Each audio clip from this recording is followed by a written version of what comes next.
Welcome guys. GK MCQs MK channel में आपका बहुत बहुत स्वागत है। सब्सक्राइब कीजिए जीके एमसीक्यूज एमके चैनल को और पाइए रोजाना फिजिक्स केमिस्ट्री बायोलॉजी का multiple choice question. So guys, इसमें इंग्लिश और हिंदी दोनों लैंग्वेज आपके लिए दी हुई है, ठीक है। और यहाँ पर हम फिजिक्स केमिस्ट्री बायोलॉजी इनके कॉम्बिनेशन यानी कि इन सभी के इंपॉर्टेंट जो क्वेश्चन है, टॉप क्वेश्चन है, जो अच्छे क्वेश्चन है, ईजी भी है, हार्ड भी है, मिडल के भी है, सभी प्रकार के क्वेश्चन यहाँ पर हम डिस्कस करने वाले हैं, जो कि आपके entrance exam point of view से बहुत ही ज़्यादा इंपॉर्टेंट है। क्वेश्चन हम पढ़ते हैं, उसके बाद आंसर आपको चूज करना है और फिर इसका आंसर हम आपको बताएंगे, ठीक है। इससे आपका टेस्ट भी हो जाएगा, आपको जो लर्निंग है वो भी बढ़ेगी, ठीक है। और आपका जो प्रैक्टिस जिसको आप बोलते हो वो भी इंक्रीज होगी। देखो, दूरी की सबसे बड़ी इकाई क्या है? लार्जेस्ट यूनिट आपको बतानी है, डिस्टेंस ऑफ दूरी की, ठीक है। दूरी की सबसे बड़ी इकाई क्या है? पारसेक, प्रकाश वर्ष, खगोलीय इकाई या फिर माइक्रोन। दूरी की सबसे बड़ी इकाई। ऐसे क्वेश्चन वन लाइनर के क्वेश्चन काफ़ी बार पूछे जा चुके हैं, ठीक है। तो इनकी प्रैक्टिस हो जाए तो बेस्ट रहेगा आपके लिए। सो इसका राइट ऑप्शन है पारसेक। क्या है? पारसेक। दूरी की सबसे बड़ी इकाई क्या है? पारसेक। अगला क्वेश्चन है, इंपॉर्टेंट है सारे क्वेश्चन। चंद्रमा की सतह का मध्य दिन का तापमान है। चंद्रमा की सतह का मध्य दिन का तापमान कितना होता है guys? The mid day temperature of the surface of the moon 40 degree centigrade, 70 degree centigrade या फिर 100 डिग्री सेंटीग्रेड या फिर 140 डिग्री सेंटीग्रेड। चंद्रमा की सतह का मध्य दिन का तापमान आपको बताना है। अब अगर आपने चंद्रमा के बारे में थोड़ी बहुत स्टडी की होगी या फिर आपने चैनल देखे होंगे डिस्कवरी वगैरह, ठीक है, अंतरिक्ष यात्री के बारे में थोड़ी बहुत आप इंटरेस्ट रखते होंगे तो इजीली आपको आ जाएगा। चूज कर लिया होगा आपने चंद्रमा की सतह का मध्य दिन का तापमान। इसका राइट ऑप्शन 100, ठीक है, 100 डिग्री सेंटीग्रेड, 100 डिग्री सेंटीग्रेड इसका राइट ऑप्शन हो जाएगा। सूर्य के प्रकाश मंडल में पाए जाने वाले गहरे पेच क्या कहलाते हैं? Dark patch found in photosphere of the sun in called. सूर्य के प्रकाश मंडल में पाए जाने वाले गहरे पेच क्या कहलाते हैं? वलय, दीप्तपुंज, सूर्य का धब्बा, ब्लैक होल। इसका राइट ऑप्शन हो जाएगा सूर्य का धब्बा। अगला क्वेश्चन, विषम को पहचाना है जो कि पेंड ऑड, माइक्रोन, मोल, प्रकाश वर्ष, एंगस्ट्रम। सो इसका राइट ऑप्शन हो जाएगा मोल। अगला क्वेश्चन, प्रकाश की तरंगदैर्घ्य को प्रदर्शित किया जाता है? माइक्रोन, फर्मी, एंगस्ट्रम, प्रकाश वर्ष। प्रकाश की तरंगदैर्घ्य को प्रदर्शित किया जाता है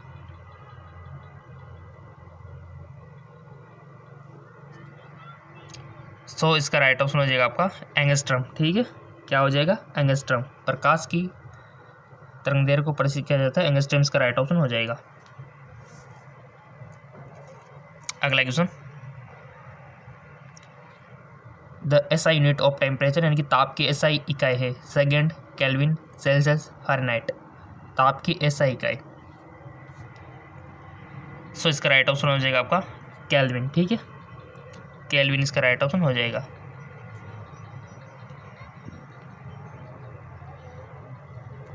प्रकाश वर्ष का उपयोग क्या दर्शाने के लिए किया जाता है? लाइट यूज एक्सप्रेस यानी कि प्रकाश वर्ष का उपयोग क्या दर्शाने के लिए किया जाता है? प्रकाश की तीव्रता, प्रकाश की चाल, समय, दूरी। राइट ऑप्शन दूरी। अगला क्वेश्चन, निम्न में से सबसे छोटी इकाई आपको बतानी है। Which of the following is smallest unit? Micron, Fermi, kilometre, millimetre. Right option is Fermi. अगला क्वेश्चन, 1 मीटर लंबाई में कितने जीवाणु होते हैं? देखिए यहाँ पर जो दिया हुआ है कि जीवाणु का आकार 1 माइक्रो है, 1 मीटर लंबाई में कितने जीवाणु होंगे? जीवाणु का आकार यहाँ पर दिया हुआ है, तो 1 मीटर लंबाई में कितने होंगे गाइस? बहुत अच्छा क्वेश्चन है। The size of bacteria is 1 micrometre, find the number of bacteria in 1 metre length, 10⁻⁹, 10⁻⁶, 10⁻⁶ या फिर 10⁻⁹, कितने जीवाणु होंगे, नंबर ऑफ बैक्टीरिया आपको बताना है।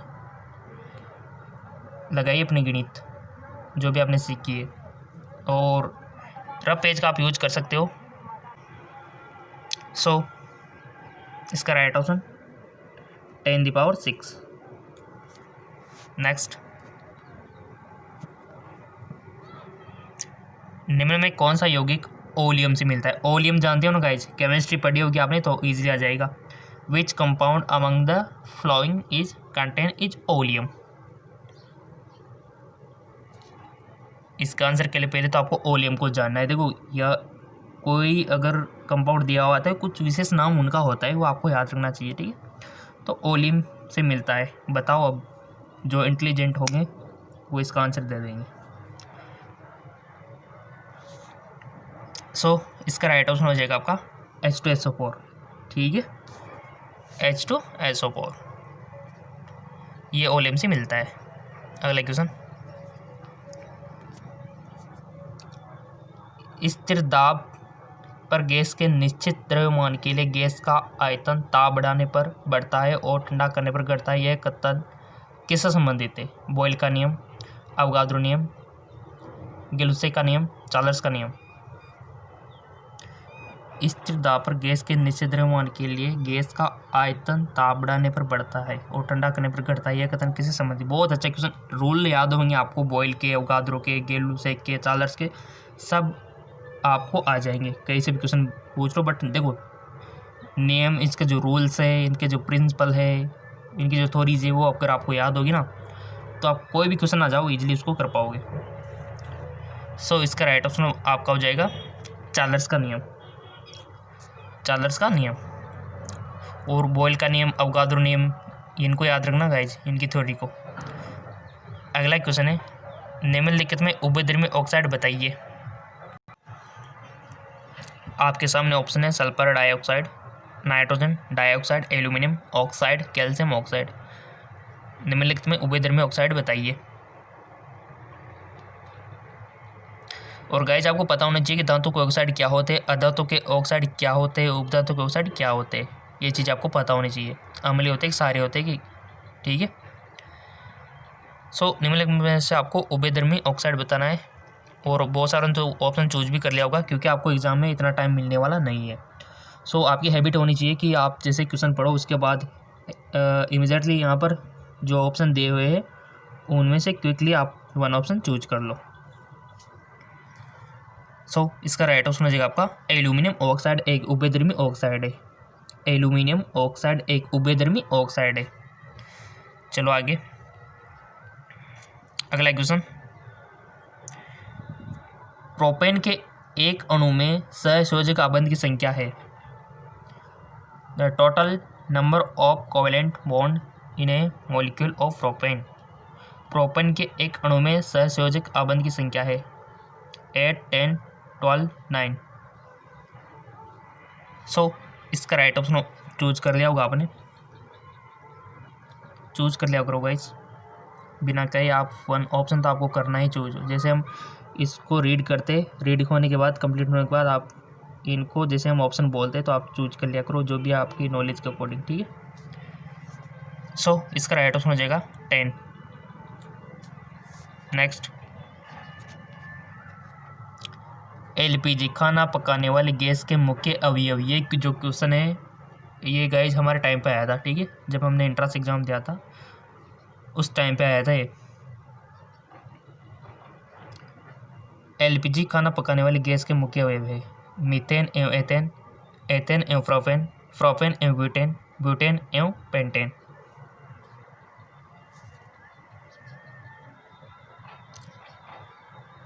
खाना पकाने वाली गैस का मुख्य अवयव आपको बताना है, क्या होता है इसमें, चूज कीजिए।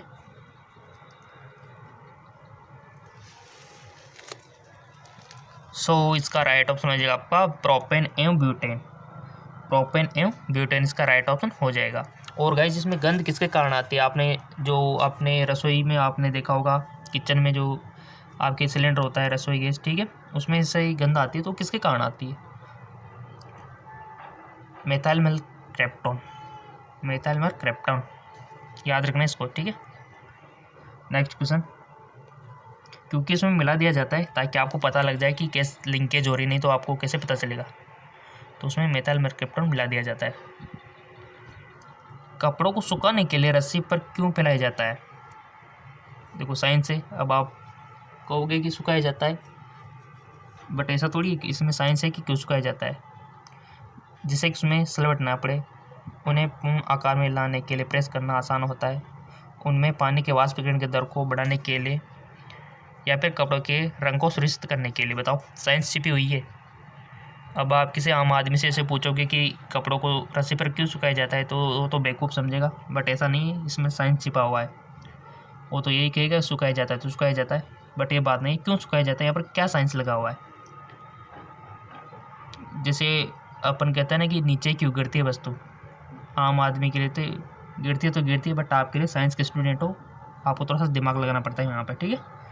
सो इसका राइट ऑप्शन हो जाएगा आपका कि यहाँ पर उनमें पानी के वाष्पीकरण की दर को बढ़ाने के लिए तार पे सुखाया जाता है, क्योंकि 70 बढ़ेगा तो वाष्पीकरण की दर भी बढ़ेगी, ठीक है। अगला क्वेश्चन, लुईस अमल वे योगी के जो, बताइए, इलेक्ट्रॉन को ग्रहण करते हैं, इलेक्ट्रॉन का त्याग करते हैं, इलेक्ट्रॉन के युग्मों को ग्रहण करते हैं, इलेक्ट्रॉन के युग्मों का त्याग करते हैं। लुईस अमल वे योगी के जो, बताओ। इसका राइट ऑप्शन हो जाएगा आपका इलेक्ट्रॉन के युग्मों को ग्रहण करते हैं, इलेक्ट्रॉन के युग्मों को ग्रहण करते हैं, राइट। अगला क्वेश्चन, दहन की प्रक्रिया में गैस का अवशोषण होता है और गैस बाहर निकलती है, बताओ। During the combustion process of gas which absorb in and the gas give out, दहन की प्रक्रिया में कौन सी गैस का अवशोषण होता है और कौन सी गैस बाहर निकलती है, बताओ अब आंसर। N2 अवशोषित होती है, CO2 निकलते हैं, CO यानी कि कार्बन मोनोऑक्साइड अवशोषित होती है, CO2 बाहर निकलते हैं, O2 अवशोषित होती है, CO2 बाहर निकलते हैं, N2 अवशोषित होती है या फिर O2 बाहर निकलती है दहन की प्रक्रिया में। इसका राइट ऑप्शन हो जाएगा आपका O2 CO2, यानी कि O2 अवशोषित होती है और CO2 बाहर निकलती है दहन की प्रक्रिया में। जी हाँ, बिल्कुल। O2 क्या होता है गाइस, अगर किसी भी चीज़ को जलाना है तो ऑक्सीजन की रिक्वायरमेंट होगी, और जैसे वो जलेगी तो CO2 छोड़ेगी, ठीक है। सिंपल सी बात है, बिना ऑक्सीजन के आप पढ़ते आ रहे होंगे कि किसी भी चीज़ का जलना पॉसिबल नहीं है, ऑक्सीजन है तभी जलती है वो, कोई भी वस्तु होगी, ठीक है।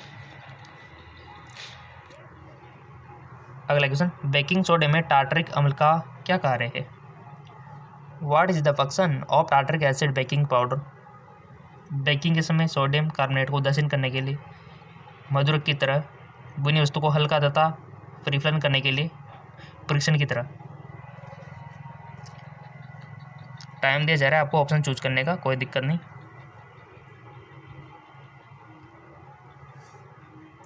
कर लिया होगा। सो राइट ऑप्शन, बेकिंग के समय सोडियम कार्बोनेट को उदासीन करने के लिए, क्योंकि यहाँ पर सोडियम बाइकार्बोनेट क्या है, सार है, बेस है यानी कि, ठीक है। और यहाँ पर जो आपसे पूछा गया कि बेकिंग टार्टरिक अम्ल, अम्ल एसिड है तो सार और अम्ल मिलकर उदासीन तो होंगे ही सही, ठीक है। और CO2 गैस उत्सर्जित करते आपने देखा होगा।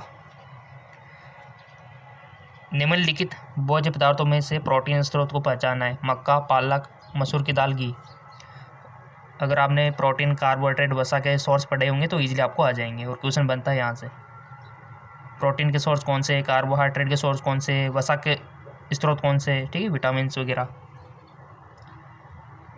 तो प्रोटीन का सोर्स आपको पहचानना है, किस में होता है गाइस प्रोटीन? मक्के में, पालक में, मसूर की दाल में, घी में, बताओ किस में होता है?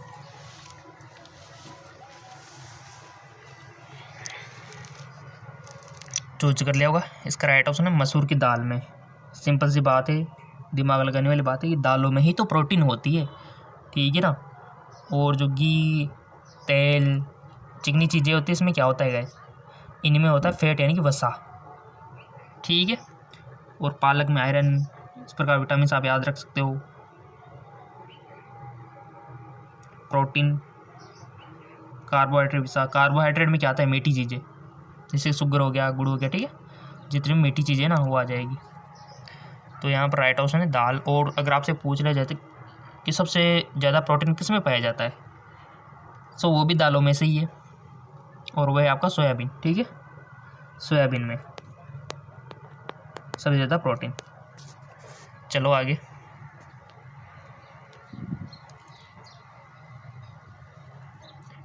निम्नलिखित में से क्या जंतुओं से प्राप्त नहीं होता है, यानी कि आपको याद होना चाहिए कि क्या क्या प्राप्त होता है।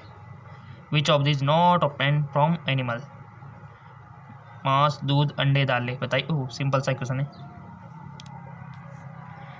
सो गाइज दालें प्राप्त नहीं होती है, ठीक है, बट ये आपको कंफ्यूज करने के लिए एग्जामिनर ऐसे क्वेश्चन देता है जानबूझ के, ठीक है ना। चलता है एक और गाइज इसी थोड़े से अगर आपको हार्ड क्वेश्चन चाहिए तो हमारा जेके लोन जॉब चैनल, आपके लिए 2 चैनल हमने बना रखे ताकि आपको एक ही दिन में ज़्यादा वीडियो मिल सके। तो जेके लोन जॉब चैनल को फॉलो कर लेना, लिंक नीचे दिया हुआ है डिस्क्रिप्शन में, फिजिक्स, केमिस्ट्री, बायोलॉजी के लिए, ठीक है। क्वेश्चन भी यही आएंगे आपके एंट्रेंस एग्जाम में। सोयाबीन तथा एवोकाडोस मुख्य स्रोत है। Soybean and avocados are rich source, carbohydrate के, प्रोटीन के, वसा के, रेसे के। सोयाबीन एवं किसके स्रोत है, आ गया होगा तो क्वेश्चन आपको, अभी तो हम इसको करके निकले। इसका राइट ऑप्शन हो जाएगा आपका प्रोटीन के होते गए जी। मटर हो गया, चना हो गया, ठीक है, जितने भी दालें हैं, मसूर, मूंग, सब जानते हो। लड़कियां तो सब जानते हो कि दालें वाली बनाती होगी, तो ठीक है, उनको तो पता होगा क्योंकि उन दालें को बनाई होगी। अभी तो आप क्या है स्टूडेंट हो तो पता नहीं होगा, बट अगर आप हेल्प करते होंगे पता होगा घर में, ठीक है, कौन कौन सी दालें होती है। बहुत सारी होती है वैसे दालें, गर्ल्स को पता होगा। आलू, गाजर, चुकंदर तथा मूली पौधे का है, यानी कि यहाँ पर डैश आपको क्या आना चाहिए, यहाँ पर आलू, गाजर, चुकंदर तथा मूली पौधे का क्या है भाई, यहाँ पर क्या आना चाहिए, तना, जड़, फल, पत्तियाँ। देखो कौन किसका रूपांतरण है ये याद रखना, जड़ का रूपांतरण क्या है, पत्तियों का क्या है, फूल का क्या है ना, कलियों का क्या है। आलू, गाजर, चुकंदर तथा मूली पौधे का है। सो गाइस जो है आपका जड़, ठीक है, जड़, चुकंदर, मूली, जड़, ठीक है। अगला क्वेश्चन देखो, मिस प्रिंट हो, कोई भी क्वेश्चन हो जाए तो बोल दिया करो, ठीक है, नेक्स्ट वीडियो में इसको सोल्व कर लेंगे, हो सकता है कोई भी क्वेश्चन मिस प्रिंट। निम्नलिखित में से किसको लाल मांस में सम्मिलित नहीं किया जाता है। बकरी का, मुर्गी का, सूअर का, उपयोग में से कोई नहीं। सो राइट ऑप्शन हो जाएगा आपका मुर्गी का, ठीक है। अगला क्वेश्चन, नट का अच्छा स्रोत है, नट आर गुड सोर्स, प्रोटीन का, वसा का, ए व बी दोनों का, विटामिन का। नट आपने देखा होगा ना, खाने का आता है, ठीक है। और अभी तक आपने फेसबुक, इंस्टाग्राम पे फॉलो नहीं किया तो लिंक हमने नीचे डिस्क्रिप्शन में दे रखा है, फॉलो कर लेना। और अगर आपको इसी प्रकार के क्वेश्चन चाहिए तो बता देना, या फिर आपको पहले वाले चाहिए जो हम करते आ रहे थे तो बता देना कमेंट करके, क्योंकि उसके अकॉर्डिंग ही वीडियो हम आपके लिए बनाएंगे। किस इसी प्रकार के चाहिए या फिर पहले वाले चाहिए।